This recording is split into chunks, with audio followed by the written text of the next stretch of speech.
Good evening, everyone. Welcome to this final session of Retail India Summit and Expo 2021. It is my pleasure to do this fireside chat with two distinguished luminaries here with me. One, we all know, the CEO of Bata, Mr. Gunjan Shah. Another, Amit Chaudhary, co-founder of Lenskart. Friends, today we are going to deliberate and have a chat with both these uh, gentlemen on the topic beyond metro cities, tapping the opportunity in Bharat, and much more. So, to give a context, metros and Tier 1 cities were always considered the major centers of consumption for organized retail in India. Retailers focused on these centers and specific pockets around them for expansion. However, over the past decade, consumption patterns have changed with the democratization of data, bracket internet, and smartphones being affordable. Consumers in small towns too have means to fulfill their aspirations and desires. Today, many small cities are emerging as growth centers with their own consumer preferences. E-commerce helped bridge the gap between organized retail and rural India.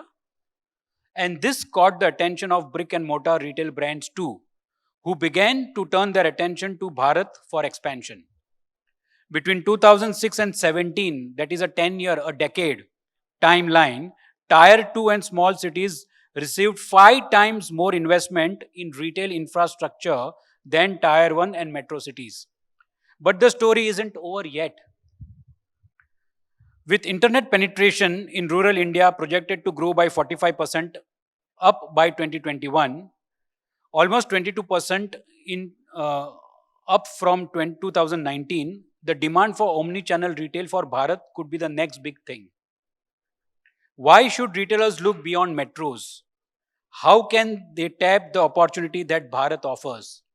And what are the strategies that they are adopting to reach out to the consumer or the grahak of Bharat? With this, let me throw open this discussion, and at the onset I would like to ask Gunjan and to give a brief idea about the Bata operations as of today, keeping in mind the last 1.5 years, and subsequently Amit, you also, so that we can set the context and then we'll talk ahead on the topic.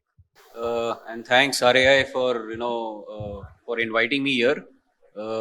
I think basically I don't need to introduce Bata to all of you, right? It's been there for almost close to a century in India, right? But however, I think the last decade has been how do you say, has been transformational for Bata, right? From many perspectives. While he's talked about the infrastructure in the store footprint, etc. But I think the brand has undergone a lot of renovation. It has gone a lot of transformation. The consumer franchise has gone through a lot of change. The merchandise, what we offer to consumers, the age of consumers that we attract, etc., has significantly got shaved off, become younger. But from a footprint perspective, Hitesh, I think we carry, as I was saying a little offline also, was we carry about 1,500 plus stores currently, right? We have added about 70, 80 stores a year, right? My friend here has got much more aggressive numbers on that front, but the I think we would say that about 40% of these would be in the top 10 metros, right? Another 40% in the next 25 metros. So everything else after that, which is Bharat according to you, right, is 20% of our store footprint. So that also tells you the potential that it possibly can. Yeah.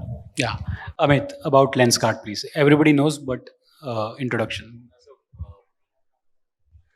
Yeah, so Lenskart is a 10-year-old company, unlike Bata, which is century old. But yeah, a lot to learn from Bata, as I was mentioning Gunjan before this. But our retail footprint is 5 years old. We started in 2015, and sometime it's 6 years. And I think the learning for us in this was to go to where consumers are. So first, for us, it was very easy because we, for the first 5 years, we were only online. So we started seeing, where do our consumers purchase Lenskart products from, and that was our natural progression to go to those catchments where they are buying from.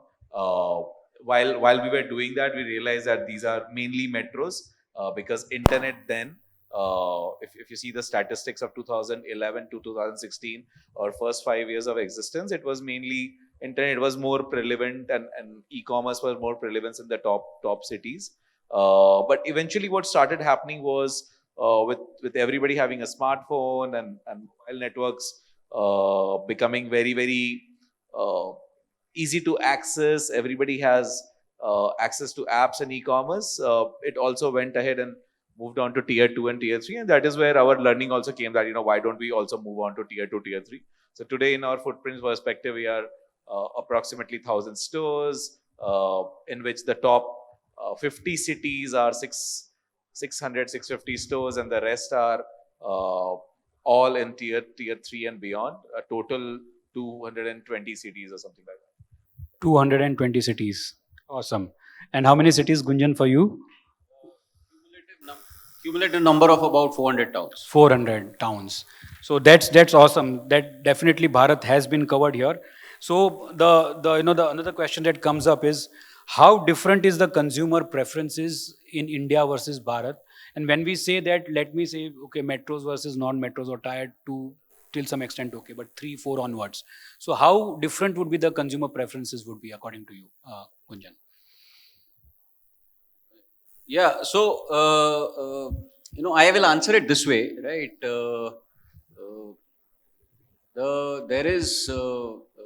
There is a difference, right? There is a difference in terms of not only disposable income, but also in terms of the exposure, and therefore the cultural nuances that come in, the kind of aspiration that is there, etc.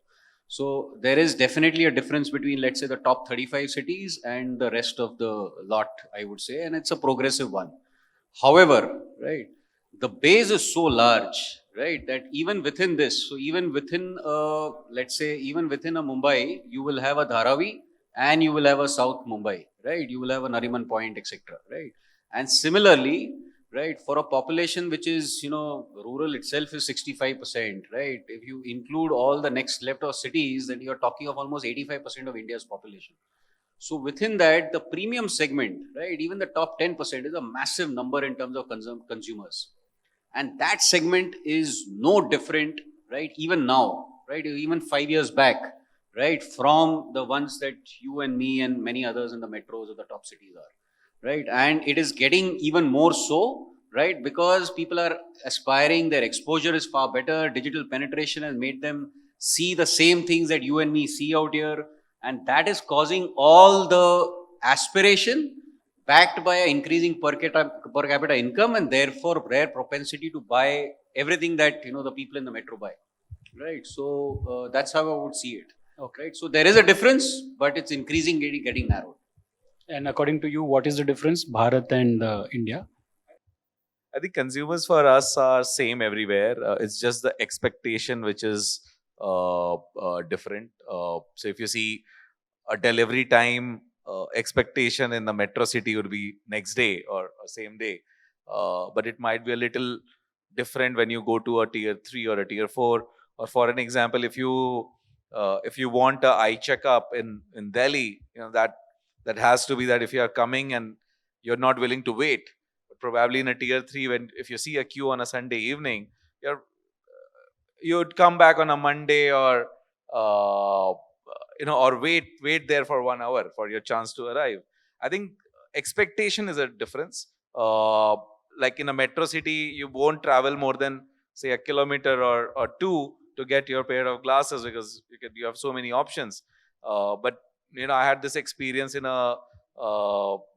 Nagpur, where I met one of the customers, and she traveled 21 kilometers to be at a Lenskart store, because that was the only store of Lenskart back then. So I think these expectations are different. Apart from that, the expectation from the product, expectation from what will be the end offering, I don't think there is any difference there. So Amit, you started as an online company and then migrated to offline. And so offline, obviously, you must have started with metros or tier 1, tier 2. And then you penetrated, and you are still penetrating the tier 3 and other markets. So what was the strategic decision that made you do that first from online to offline and then offline to penetrating the tier 2, 3, 4 markets? I think for us again, it was very natural when the first 4 or 5 years we were looking at expanding it only online. There was one instance in our life where we built a small kiosk in one of the malls in Delhi, and we saw people queuing outside our that 60 square feet kiosk, and we still were not able to figure out why, because we always thought we are an online company and why will, and it was almost like just a showcase of the product. We were doing some basic eye tests, and but the queue was not ending week after week, and that was first time we started realizing that our brand is probably way stronger than what we also even think. So that gave us some hope. The second was, at least our business is just not a product business. It's a product and a service business, where you have to go through eye checkup process and dispensing of the product. And in this entire life cycle of the product, we were manufacturing to retail full stack business. And to do this at scale only online, it didn't make sense, because at the end of the day, you're putting in money in on the online channel, Facebook, Google, to get consumers, and your conversion is still 3%. What are the other 97 doing? And you have to, when we try to understand what are the other 97% doing, and not purchasing from you, they're essentially looking at you, but going to your competitors. So instead of going to the competitors, why don't they land up to our own platform? And that was the progression which we made from only online to online plus offline. And then if you measure that, the conversion suddenly from 3% looks like 25%. And that is where the real magic is, where you spend every dollar to get back 3.5 times spend, 3.5 times of the spend, to make your economics really viable. And then you penetrated to the tier 3 and 4. Yeah, again, we just moved where consumers were. We looked at few parameters where retail as a market was, say where a Bata store was, and other retailers were, and where our online consumers come from. So if they come from Malviya Nagar in Delhi, we'll go there, or if they come a place in Surat or in Indore or any tier, so we'll just move accordingly. So the best parameter is to see where your sales online is coming from a pin code perspective. Then go figure out where is the market. Is it a destination or a neighborhood market or a mall where consumers are going, and just open a store there. Okay. Gunjan, for you? So 100 years back, there was no online. Right. So I guess it is a reverse question, right? Actually. But yeah, I think it's a how do you say, reverse osmosis in a way, right? So I would like to just add on in two bombs, right? I think very well is that the brand franchise of Bata cuts to the length and breadth of the country, right? I mean, any brand equity study that we have done, right?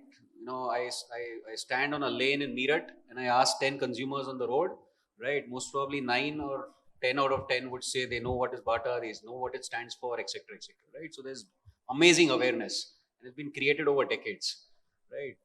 Does 1500 doors also justify that kind of brand equity? I am sure not. So there is obviously an opportunity to go far beyond. And now with the way Mr. Amit is chasing, I guess we'll have to run even faster. But jokes apart, I think the point is that there is a limit to physical expansion, right? There is a physicality to things. So we are applying two strategies. One is obviously the multi-brand route. So there is a huge expansion that's possible where the real estate can be used much more efficiently in terms of asset utilization. And the second is obviously the question that you're asking, which is online, right? And therefore drive the entire e-commerce business. So e-commerce for us stands in terms of multiple verticals, but all of them combined together, basically providing an omni-channel, how do you say, seamless consumer experience. I think we've got a long way to go. We right now have made good progress, but I think a long way to go on that.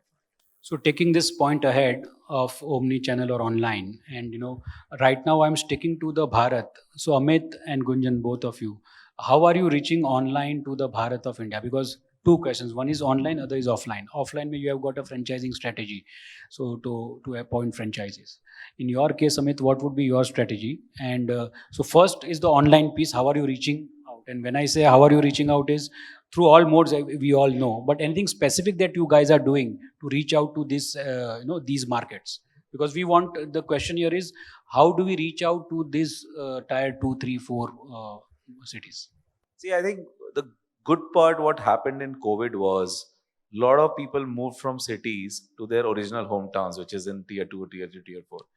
And even for us, when we were seeing the analysis of all the 200 cities we were present, uh, while there was a particular growth we were seeing in metros, there was a hyper growth we were seeing in tier 3 and beyond. And when we started analyzing the consumer, we were seeing the same consumer who were there at metros are now in tier 3 city and making a purchase.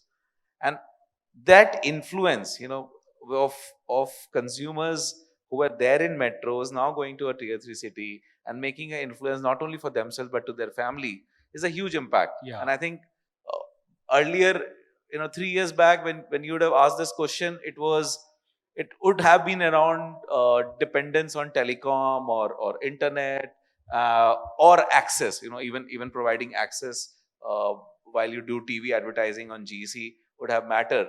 But today, I think this has helped, where this migration back to tier 3, tier 4, where the brand equity is made by word of mouth and not only by advertising medium, has really helped us. And that is what we are enjoying in tier 3, tier 4 right now, and it's perfect opportunity for land grab and go open stores there.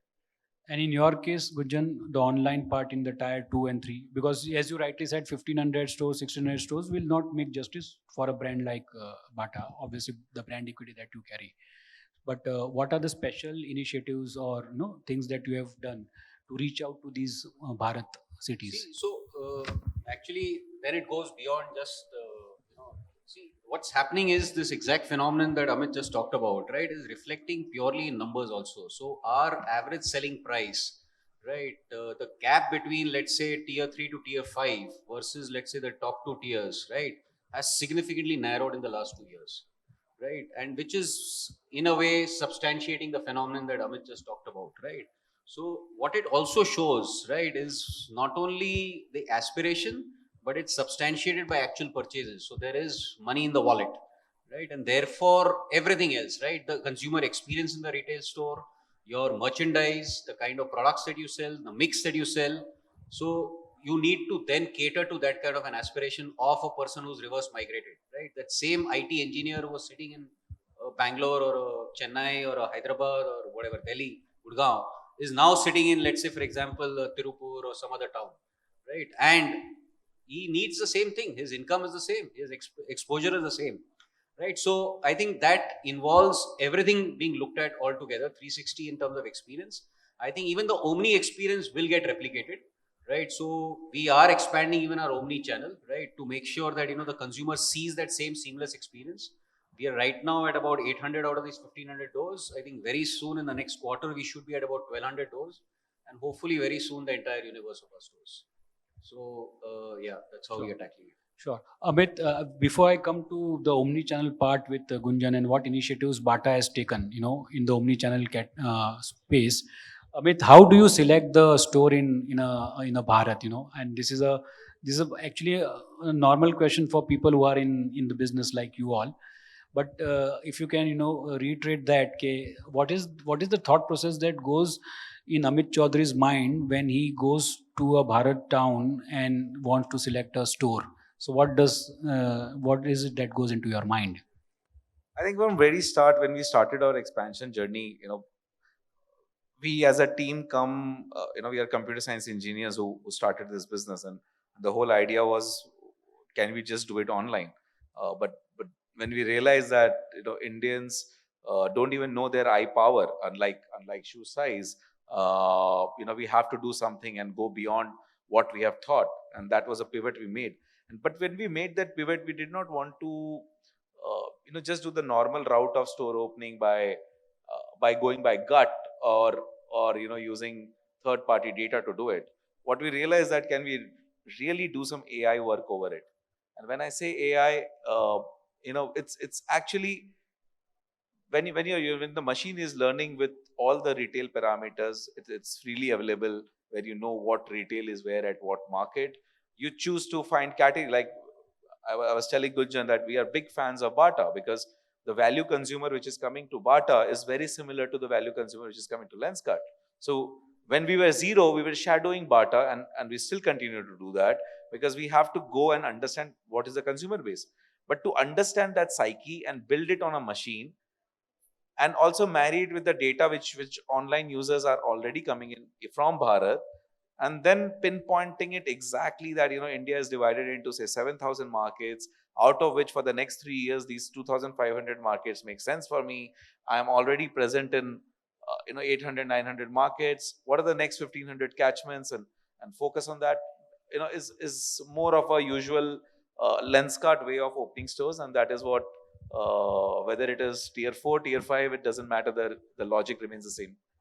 Lenskart way of opening the stores. You got in a just a summary of how they are going around opening stores and what logic they use, what is their thought process. Gunjan, we are talking about omni-channel also, and Bata has taken quite a few initiatives. Can you share some of them on the omni-channel front? Yeah, sure, Hitesh. See, basically for us, omnichannel is trying to, how do you say, do the reverse osmosis of what Amit talked, right? From online to offline to actually getting offline to online. And it's a necessity, right? It's not something that's how do you say, a good to do or great initiative, right? It is now a burning need because consumers are moving online, right? I mean, consumers are existing online and offline. Let's put it that way, right? And for us, it's basically divided into three verticals, right? There is this entire piece that we call as our own e-store, right? So which is basically a virtual store of Bata, right? Where we can show our entire range, all the fashions, the styles in its full splendor, right? And with the attendant information that we would like to share, etc., which otherwise maybe the marketplace portals cannot afford to, or we cannot able to do it, right? The second piece is obviously the marketplace portals itself, right? So all the partners that we have, right, that's there. And the third piece that's there is basically what I say as from anywhere to anywhere. So that's a little more. I like to expand on that piece because other two are relatively common, right? The point is that it's a very the the fashion and footwear industry is a very inventory driven kind of a business, right? You have multiple styles. Every consumer has got actually a unique choice, would like to have a unique choice and a unique pair of fashion in a pair, right? Would have different sizes of it, different colors of it, etc. So which effectively results in a massive amount of inventory. And the beauty of this entire thing that we've created from anywhere to anywhere is that you have a consumer land up in one store, might not necessarily find the size that he or she wants, but has loved and liked basically, let's say, an alternative color. And all that person has to do is just click on a button out there. The store person will ensure that the relevant store in the vicinity, actually in the back end, that entire thing seamlessly gets integrated. All the inventory across the 1,500 stores get integrated, and there's a seamless delivery that makes sure that the product lands up at the consumer's home directly, right? And that's raw facility that we've got in about 800 stores. We're planning to expand it to 1,200. Besides that, during COVID, we've done a lot of other stuff, right? And I'm sure that this will stay, right? Things were that, when consumers were not free to come to stores, right, either due to regulation or fear, the point was that how do we take the stores to them, right? And we set up literally stalls and stores in the residential localities, in societies, etc. That's what we call a store on wheels, right? And that's given us, how do you say, fantastic feedback. More than revenues, it gave you the kind of delight that consumers got, which they were, how do you say, vanchit reh gaye the, right? In that times, they were literally stolen of their entire shopping pleasure. And I think these are the kind of things what I would say is omni-channel. In fact, I am uh, a live example of what Gunjan is, telling, or give an example of omni-channel how they are doing it for the stores. In one of the stores in Bombay, I had gone to Bata stores, and I wanted one size. Color I liked it, but the size was not there. And exactly what Gunjan said, the assistant out there did something on his pad, and he said, "Okay, it is available in the nearby store," and they shipped it at my place. So I got that size at my place, which I wanted, and this is a live experience that I have had. So yes, Gunjan. Great to hear that. Yeah. So that was something which I have done. So Amit, something similar like this that Lenskart is doing from an omni-channel perspective. or We were born on omni-channel, I would say. And for us, like our omni-channel journey is when you look at Lenskart store, you don't enter a store where you go and somebody tells you what to choose. You go and browse the store, very similar to how you do in an online world. You go, you browse. There are no POS counters, so every human, every assistance staff is a POS counter for you. You have that service. What we have realized over the last 5-6 years of doing multi-channel is omni-channel is all about how do you embrace one channel to the other, right? Whether it is online to home, home to store, store to home, like every channel has to benefit to the other. Like one thing we did was that if a consumer is first coming online and they end up making a transaction stay at store, if there is an incentive model for our guys there, say the online team, it will carry on. And similarly for the offline staff, if somebody is a walk-in and that consumer goes back and buys online, that sales remains to the staff at the store. And that is how you create this cohesiveness where everybody is helping each other to grow. Instead of trying to cut and cannibalize, it is more around that, let me help. Like if the consumer has come here and there is a whole queue and we are not able to serve, at least I can send somebody to his house to do eye tests and make an order there. But that will only come when if all the models are integrated as one. so have you implemented Bopis as a model, buy online, pick up in store, or Yeah. something Of like course. that? Yeah. That is there with you. Totally. So then, in this case, because then that gets you spoke about the sale, the credit, then it goes to the online credit. The sale goes to the online Yeah, credit. the universe is same, and like you have to choose wherever, but the offering, the product, the experience can't change. So then, in this case, how do you see the trend going on? So, for example, I came from Mumbai and I wanted to, let's say, buy a white shirt. So I could have done that, or let's say in your case, a frame. So I would have done that online, and I would have picked up from any of the stores where it was Yeah. available here. Yeah. Okay, so this trend, and this is something which we have seen more happening in countries like US, etc., where Bopis and You others. pick up anywhere, you return anywhere, you get a service anywhere.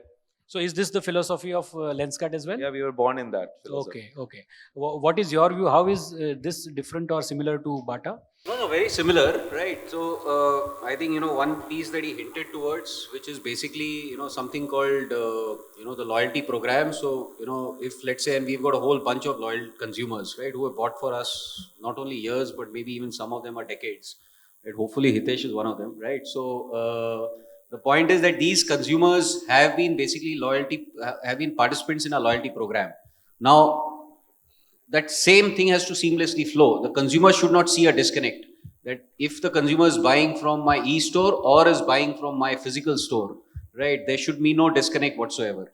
If the consumer is doing something what you did, let's say in the Mumbai store, there should not be something that makes that person feel that this is a different experience, right? One more example, right, just to take that concept further, is something called endless aisle, right? So just to give you the magnanimity of things, we've got almost something like 7,000 styles, right? A store, even the largest of stores that we have in the largest of maybe cities, etc., or malls, right, cannot hold more than maybe 2,000 styles, right? Even 2,000 is very large, maybe 1,000 styles, right? 1,500 styles.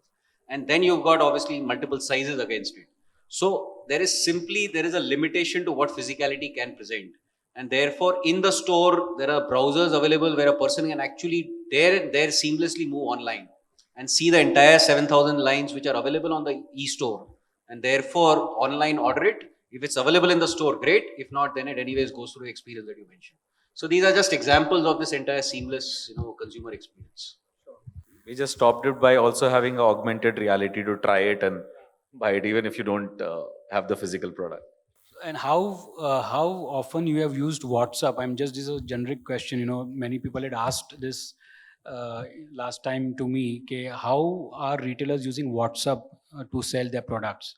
And in this case, you both are very big brands. So, is there a role of WhatsApp in selling? We moved our entire service as well as product buying experience to WhatsApp. So if you go to a Lenskart website or app right now, you can start chatting with our agents on WhatsApp. Excellent. Yeah, no, I get messages of lunch cut, right? So, no, absolutely. We actually had something called, so we've actually divided consumers into three levels, right? So there are these people who are obviously the early adopters, right? People who are evolved. Most probably all of us sitting in this room, right? They are obviously getting tackled directly through the various e-commerce and the omni interfaces that I talked about. There are people who are basically digital novices, right? And they are not very comfortable getting onto internet.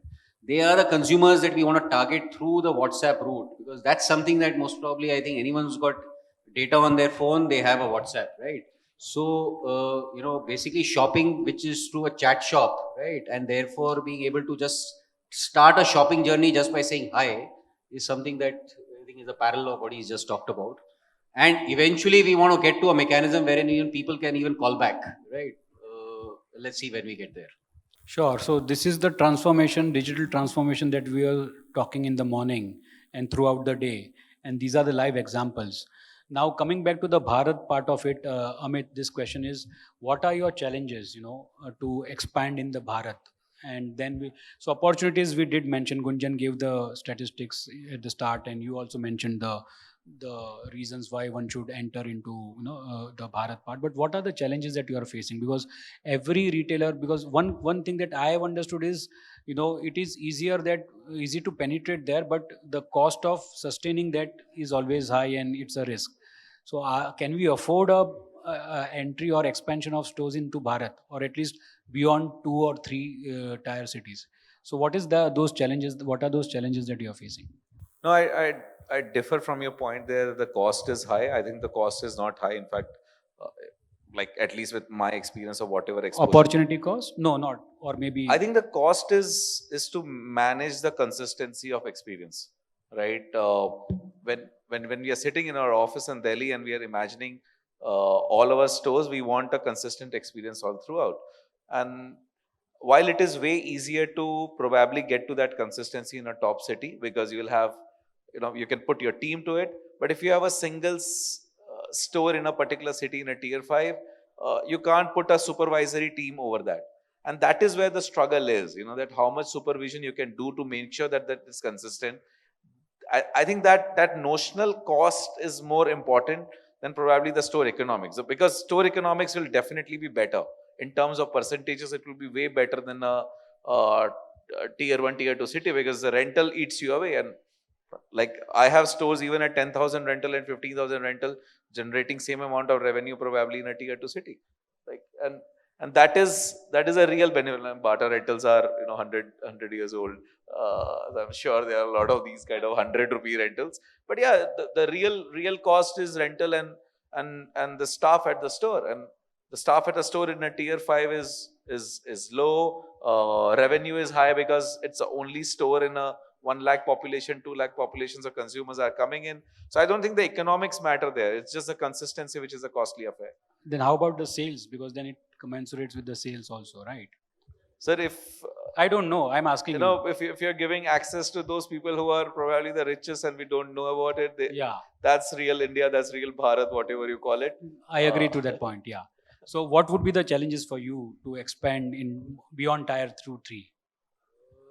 No, so I think one is obviously the challenge that he talked about, right? Which is basically trying to make sure that you've got the right, the right supervision and the governance in place, which is eventually ending up in the right consumer experience. You have the right merchandise out there, etc. Right? The right way the products are, the experience for the consumer, the quality of the interaction of the consumer, etc. I think I think the journey is still on, but my sense is that if we want to go to the scale that we would like and the consumer wants, right? Let's put it that way, right? This dilemma will get solved through technology, right? There is so much of progress happening on technology that you can actually have virtual store visits happening, right? Sitting in Nagpur, the person can actually do a virtual store visit of Chandrapur or whatever it might be, right? So I think that dilemma, I don't think it's perfected yet, not by us and maybe not by too many others. But I'm sure the journey is on and we should get there soon if we need to solve this problem for the consumer. The other piece that is there, right, is going to be that opportunity is beckoning, right? There is, as I said at the start, right? Our average selling price is telling us that, other indicators are telling us that the growth that he's talked about, the recovery was much, much faster in obviously these smaller towns, etc. So I think there is a opportunity waiting to be tapped in Bharat. So we'll have to figure out the solutions for all this. Opportunity waiting to be tapped in Bharat. But does this apply to value brands or value for money brands in this case, or is it applicable to all categories? Right now, you can speak for your category, but what would be your advice again, Amit and Gunjan, to the audience here and the retailers, that should they? And you have given a lot of logic, but uh, should they expand to these Bharat cities, or they should be cautious?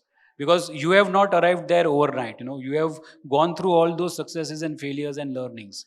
So, what would be? Because when we talk about these numbers, it is lucrative, but there are experiences that brands have failed to penetrate the Bharat towns. I have seen the most luxurious car in the rural part of India. I have seen people carrying most luxurious way Exceptions, in Amit. themselves, and I don't think there are exceptions. These these people have money; they just don't have access to spend. So I don't think it's about value. Of course, the access is a question, and I don't know about brands who have failed in that. I really don't know. But what we firmly believe is that if we are trying to solve a problem in the country, which is getting the right eyewear to consumers, uh, we will have to take that route and go to the depth of the country. Whether it's 5,000 stores or 10,000 stores, but going to the depth of making sure that everybody gets that access is something we'll have to drive that. Everybody should get that access. Gunjan, your views on that before I ask the. So I would differ a little actually, Amit, right? I think every brand has to decide for themselves what is the right, how do you say, the right index, right? And therefore, which is the right locale and consumption cluster that you want to be in, whether it's a town or it's a suburb of a city, etc. And every brand has to define for itself, right? If that is not done, you can go wrong very fast, whichever category that we have. So we've got a very different matrix for a Hush Puppies range of stores, right? And we've got a very different index for a Bata range of stores. And I'm sure everyone else does that.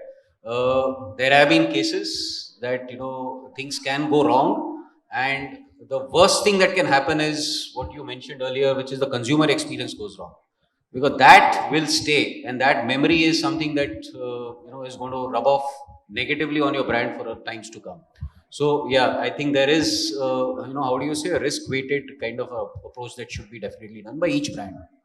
For us, again, the focus cities are right now the top 50 cities to start with, but also scratching the surface to the other 300, 400 cities, which are shaping up, coming up very fast, and at least, mark your presence there, and eventually multi-presence, when you see success in those cities.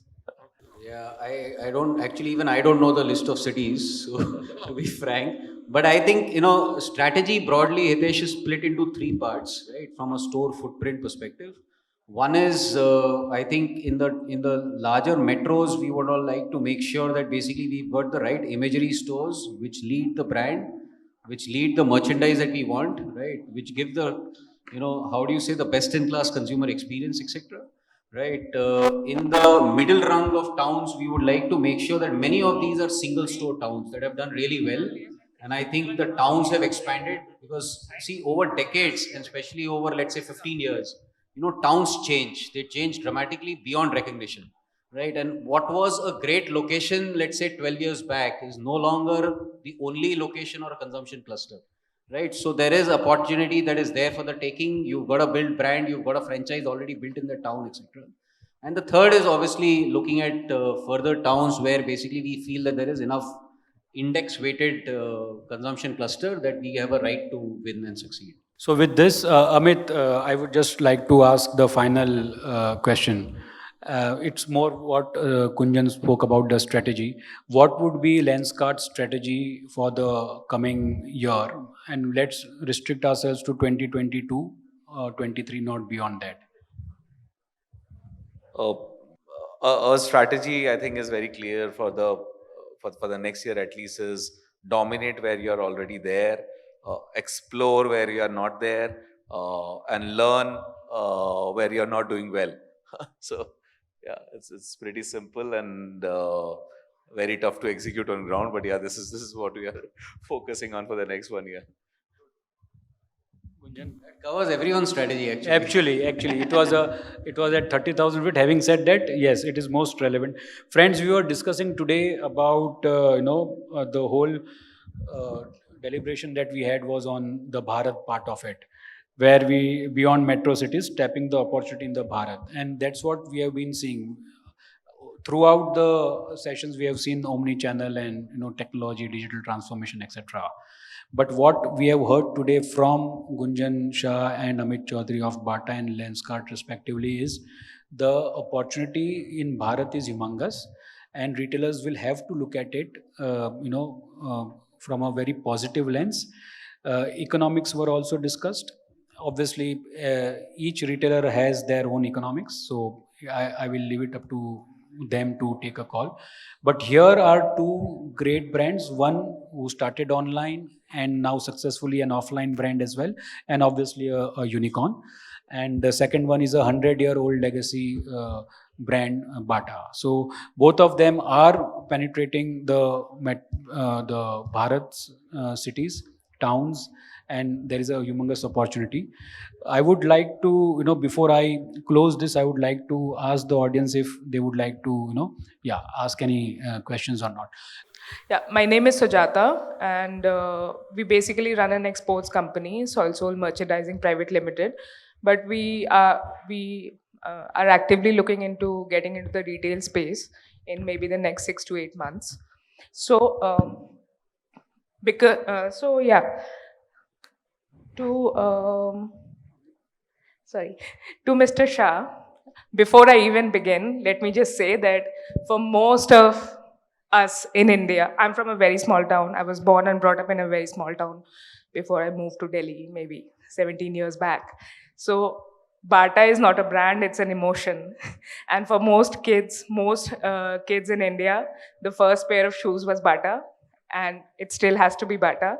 Even my father is like, buy a Bata shoe. And it's very difficult to explain to him that, there are more brands now. Anyway, so my question is, how do you, apart from your product and the heritage that you have, how do you maintain your brand equity? Like, that brand loyalty, how do you maintain it? And to Mr. Chaudhary, so you started online and then you moved to brick and mortar shops. So how did you begin this journey, and how did you minimize your logistics cost, towards last mile delivery? So logistics cost is a big part, and how did you minimize the time and cost? Thank you. Gunjan.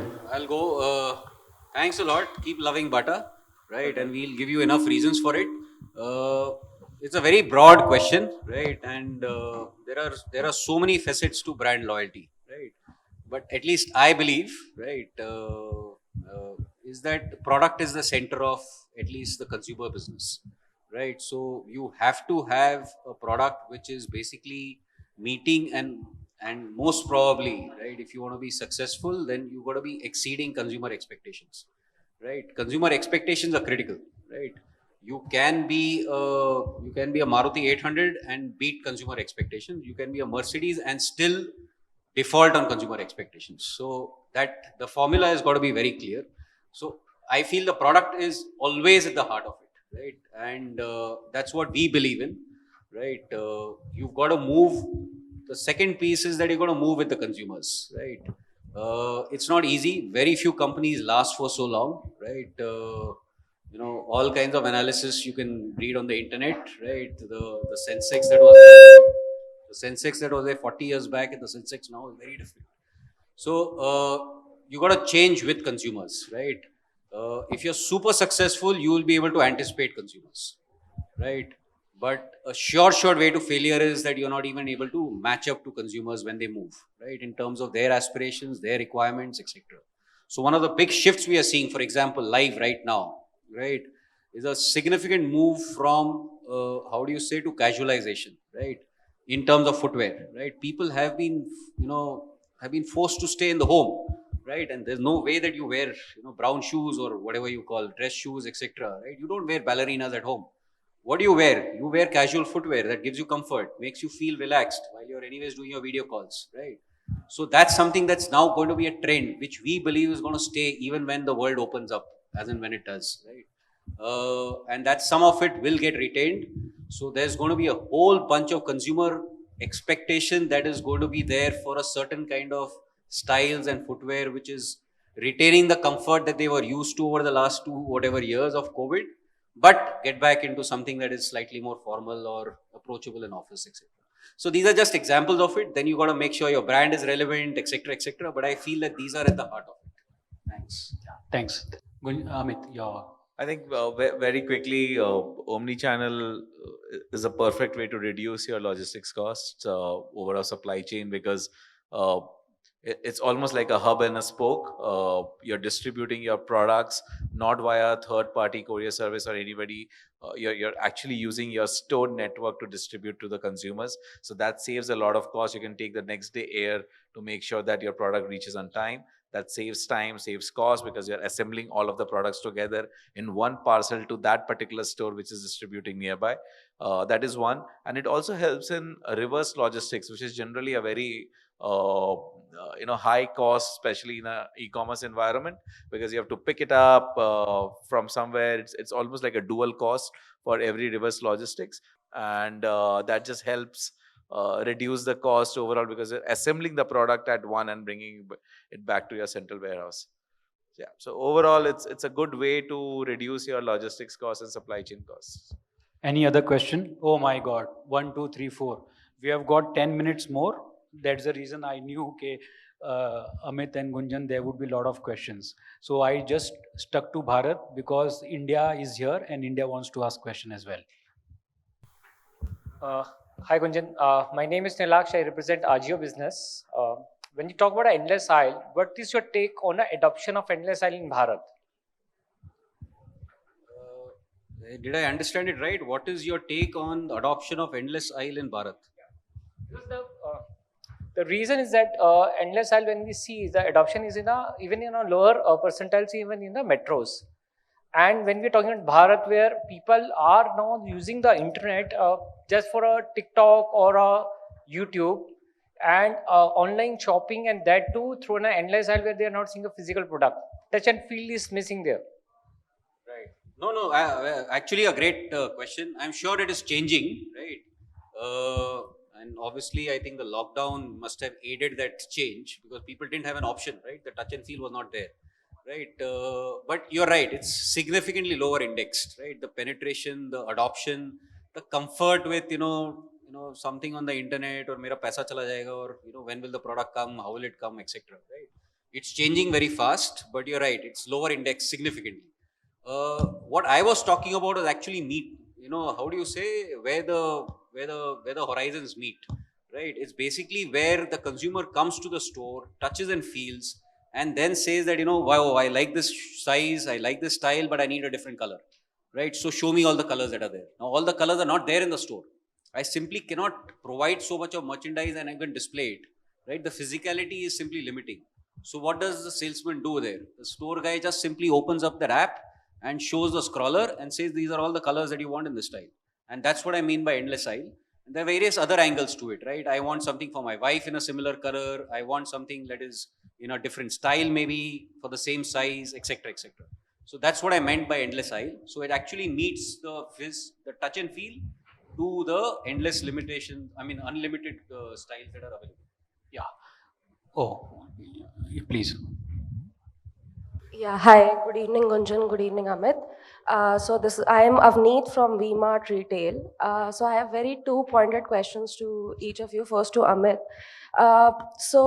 In fashion, what we believe in is that India changes every 100 kilometers. So, there's a different customer, the thinking process is different every 100 kilometers. So have you faced a similar sort of challenge, or is eyewear different from apparel, and what are the sort of challenges that you faced while expanding in tier 2, tier 3 cities? And to Gunjan, my question is, we've been discussing digital transformation since morning on the business side, but there's a very important digital transformation where we've been facing a lot of challenges, that is on the banking side as well. And while we expand to tier 3, tier 4 cities and beyond that, there's a very, very prominent issue that the banking infrastructure is not that prominent to support us. So still 80% of the sales that we have been seeing, or tier 3, tier 4 cities have been seeing, are in cash. And while metro cities are gradually moving to the digital platforms, tier 4, tier 5 cities, they are still not there yet. So how are you how are you trying to resolve these kind of issues, the cash issues, the CMS side issues that I am sure you might also be facing in tier 4, tier 5 cities? Lovely question, Avneet, for at least for me, was very similar to store opening concept, which I explained. Merchandising works in a very, very similar fashion. You can cluster out. So even if the fashion is changing every 100 kilometers, we have been able to cluster out 10 segments of store types which work, which means that even if it is changing from 100 kilometers, and many times it even changes 1 kilometer away. So the idea is that how do you cluster out that, learn from consumer experiences. Omni-channel really helps because you have a pattern of online already working there. And also when you're opening the store, or planning a new store to open, I think many a times you'd find a collateral in a different store, which is very similar. And there are parameters like what is the online penetration similar, is the type of retailers in that vicinity similar to say a X versus a Y. And when you do all of that, I think you do some bit of machine learning to realize that while the hypothesis is true, it still works in a 60-40 ratio, where 60% would be generic, at least from a eyewear perspective, and 40% would keep on changing, which we say styles changing as per geography. But yeah, it works in a fabulous way if you segment it that way. We learned that from Bata, by the way, where they segment their stores. I was in a Guntur stores of Bata where they did not have any shoes, and when I understood why, because everybody wears slippers there, and nobody, like the entire city, doesn't wear shoe. It is such a warm city, and you have to segment it that way and implement it that way. I think it's very similar in Lenskart. If you go to Punjab, because if people wear turbans, there will be huge consumption of rimless glasses, because that glows inside the turban. If you go to Chennai, there is a huge demand for gold-plated glasses. Right? So there will be these changes. How do you understand that pattern and also learn it after the store has opened, it's working? You see, what is working, what not working, and try to be adaptive and change accordingly. I think that is how merchandising works. It's an amazing science, and I think every day is a new learning for us in that context. Gunjan. Fantastic. And Surat must be diamond crusted ones. Yeah. Right. Coming to your cash question. I mean, basically, I understand your question as, cash adoption and therefore cash management. Is that a challenge as you expand? I don't know why we feel blessed, but, almost 70 to 80% of our transactions are non-cash. Right. I think while obviously I think adoption in general has started going up. Right. What we've tried to do is omni-channel from a banking channel perspective. Right. So, UPI and all those options are there.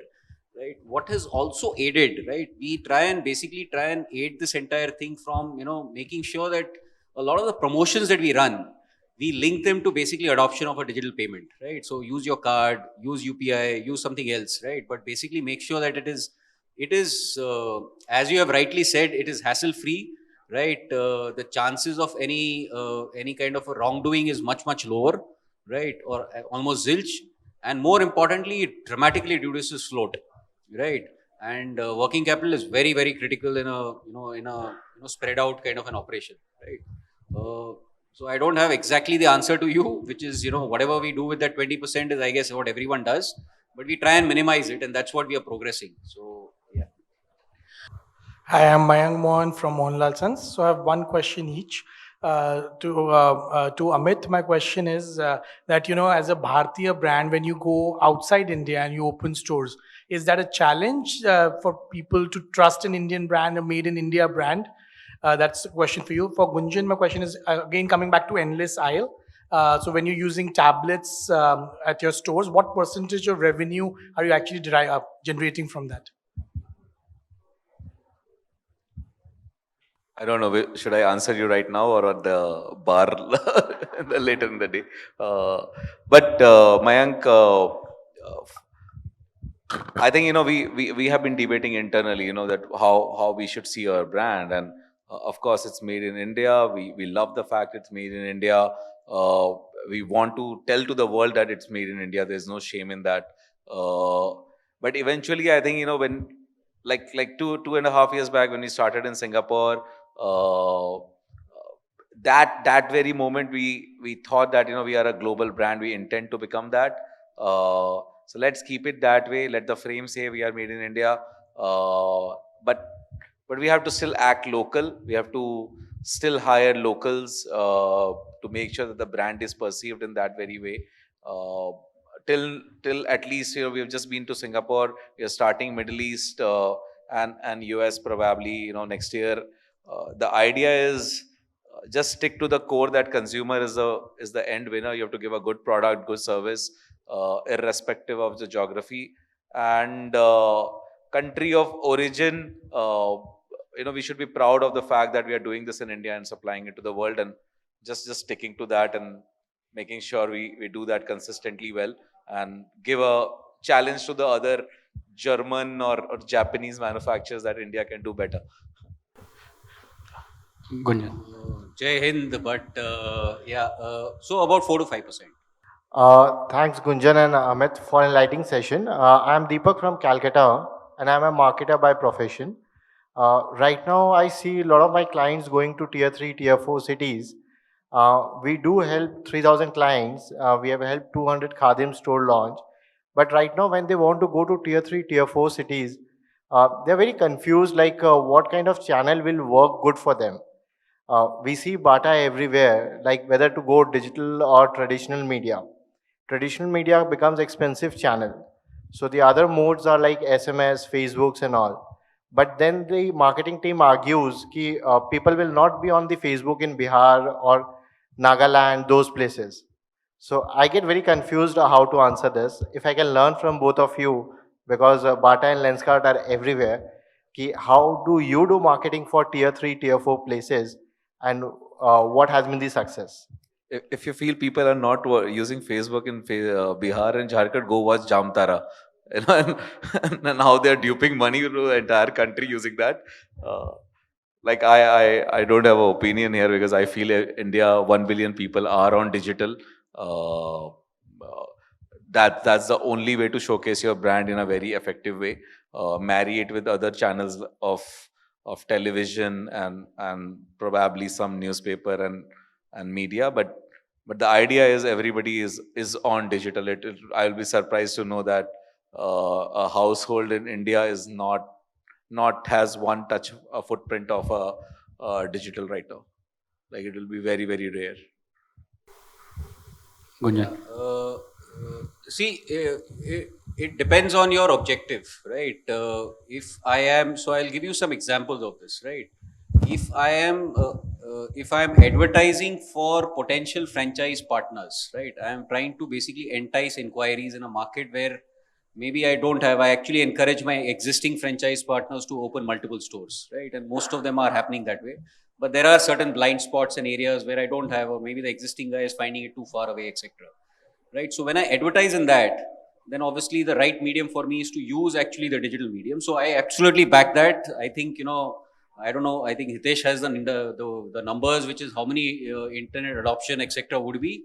But my sense is that WhatsApp page is I think about 400 million or 500 million on last count. Facebook is not too far behind, and that largely covers most of the categories that would have some kind of consumption in these markets, right? So those are the kind of consumers you want to go behind. So I think internet adoption is there, but however the cost varies, right? So the flip side is that if I want to do actually a mass campaign, right? Even now, the most effective and cost efficient medium is going to be television, right? So as I said, it depends on your objective. Your objective is to hit basically, let's say 300 million consumers, then maybe you need to choose a medium which is, let's say, a television like. But if you want to sharp shoot, go into, let's say, a suburb in Delhi or go into Gurgaon and want to try and show that you have opened a new store, then I don't think you want to go, anywhere near the mass mediums. Then maybe a digital targeted one is definitely going to be great. Thank you, Gunjan and Amit. With this, friends, we come to the end of the final session of RISE 2021. I would like to thank Gunjan Shah, CEO of Bata, for taking out time and gracing this occasion. Gunjan, thanks a lot. I know how busy your schedule is, but you came to RISE, shared your opinion. So thank you very much from Rai and my team. Same goes to Amit. He came from US yesterday, and the questions that came, I was also, a bit, me and Shushmita were a bit scared. Amit, he has just come and he's asking questions. He was under the impression that this was a Zoom, an online one, because throughout the last 2 years, we have done more than 150, 200 odd online webinars like this. And Amit has been a part of it. So he was under that, but in spite of all his travels, etc., he did make it here. Thank you, Amit. Thanks for sharing your thoughts with us. And with this, we come to the end of RISE 2021. Thank you everyone for being part of RISE. I thank my partners who have supported RAI and supported RISE. I would like to thank our management team, our core Delhi chapter team, our chairman, our CEO, our Delhi chairman, and obviously the RAI team who has put in a lot of hard work since last 2 months, 3 months to make this happen. We have met today after 2 years, but I would like to share with you that we are doing our annual Retail Leadership Summit. That is the flagship summit of RAI. In Mumbai on 23rd and 24th of February, and all of you are most welcome to be a part of it. The details will be shared with you subsequently in the coming days. And with this, thank you very much. Have a good evening. Bye. Thank you so much, sir. And I would request you to please felicitate Mr. Amit Chaudhary and Mr. Gunjan Shah. And on behalf of RAI, I would love to thank all our partners, speakers, delegates, taking out time to visit here and making a memory a memorable one. Thank you for making this summit a grand success.